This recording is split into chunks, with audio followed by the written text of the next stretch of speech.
Maduro solo estuvo al mando 12 o 13 años. ¿Vale? Maduro. Os voy a leer todas las estadísticas, ¿eh? Quiero que prestéis atención. Con Maduro, 12 años. 36.800 víctimas de tortura y violencia estatal. 18.300 detenidos políticos. 10.000 ejecuciones extrajudiciales. 468 asesinatos en protestas. 8.000 violaciones de derechos humanos registradas. Más de 8 millones de venezolanos desplazados. ¿Tú sabes lo que son 8 millones de venezolanos que se han ido del país porque no podían ni sobrevivir?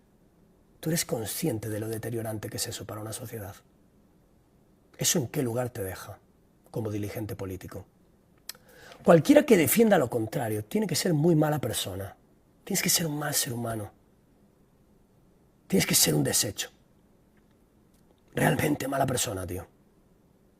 Un pueblo absolutamente sometido, cualquier cosa es mejor que eso. Desgraciado hijo de la grandísima puta.